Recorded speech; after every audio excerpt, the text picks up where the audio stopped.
Congratulations on renewal. Thank you, yay. Did that change how you were able to end the season? No, I think we'd written and shot the finale, and then maybe 2 or 3 weeks later heard about the renewal, which was but no. We that was sort of the nice thing is we wrote and shot most of the season before we even started airing. So it was great, and then we wrapped up, the last 2 or 3 episodes, like 3 or 4 episodes into the airing. And I think we wanted the season to be cohesive and to sort of really stand on its own as like a book, and it's like it's its own book in a series of books. And so I think in that way, it's almost good we didn't know. So we really did. We loved the show so much that we wanted it to be satisfying no matter what. Can you tease what other music might be on the show in addition to Sugar Sugar and what we've seen with Pets Yes. There are going to be still a couple of original songs. We love those.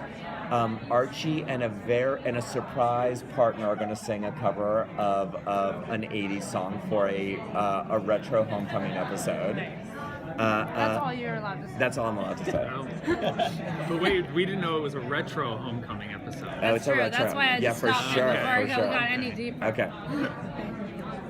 What can you tease about next week's episode? From the preview, we saw Archie and Cheryl. Yeah. So and by the way, that episode exactly, like it's Archie in the like. In the land of the blossoms. In the land of the blossoms, in the like honey trap that is the blossoms. But that's exactly what it is. I think you really get to know. It's very Cheryl centric. So you learn a lot about the maple syrup tapping business, which exactly. I didn't know anything about. Yeah. So one to grow on. Yes, exactly. That's a big Cheryl episode. Has the popularity of the show affected how the comic books are being produced right now? I mean, the comic books are maintaining their same storyline, but we have a brand new Riverdale comic book out, written by Roberto and the team, which is a companion piece to the show. But the comic book storylines are the same. They're lighter, they're fun, they're same Archie stuff. It's a little fun though. We'll be talking in the writer's room, and then John will say, oh, by the way, in the comic book, this is going to happen. I was like, wow, we're all tapping into some creative unconscious that's there. So there are storylines, like even like just aspects from the books that are kind of popping up.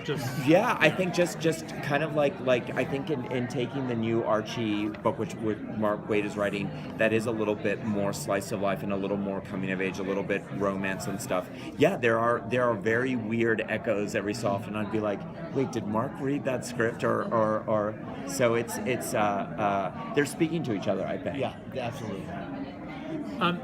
So you've got the books, and you just started a new Jughead horror book, right? Oh, it's a one-off. A one-off? Yeah. So you clearly, this is part of your DNA is a love for the macabre. Yeah. Do you plan on doing a horror or Halloween episode next season? We'd all love to do one. We would love to do it. We want to see what Riverdale is like on Halloween. I mean, that's just so much fun. We just have to figure out the timing. But we will. We're big fans of the Buffy Halloween. It's definitely something fun. It'd be a nice tradition. Yeah. Can you talk about Molly Ringwald's arrival? Sarah, please talk about Molly Ringwald's arrival. Well, I love Molly Ringwald, and no, this was one that I was particularly excited about, having grown up with Breakfast Club and 16 Candles and Pretty in Pink, and it felt like there was, I think we've been really smart. To be clear, we've only cast actors on the show that are great actors that auditioned and were wonderful, but sometimes it's helpful and fun.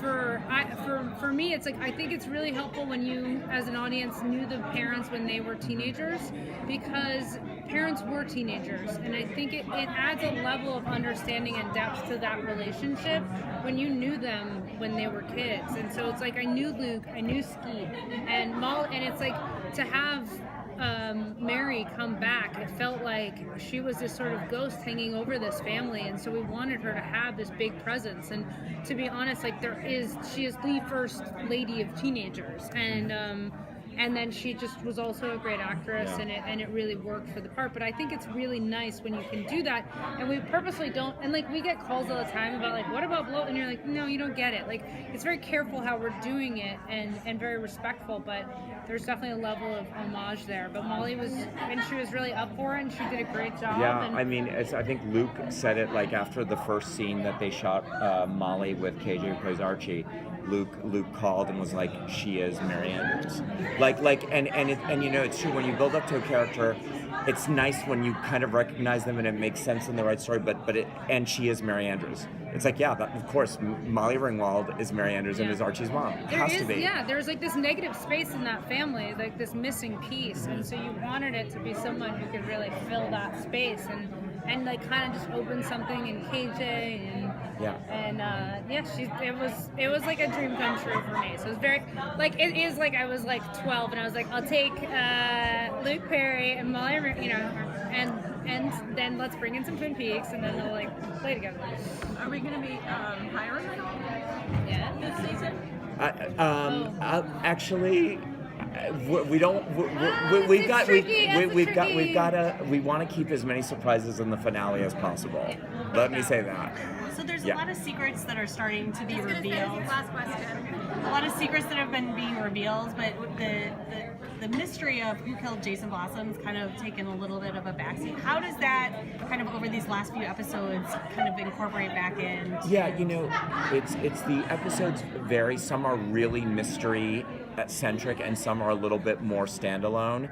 For instance, 9, that Blossom episode, it's a big Jason mystery episode. And 10 is a little bit more of a And 10 is a little bit, yeah, but it kind of waxes and wanes a little bit depending on what the episode is and stuff like that. And it's, you know, because our characters aren't the detectives, they are the kids at the high school. You don't want to make it seem like, oh, they're like literally working with the police. Do you know what I mean? So it's a balancing act.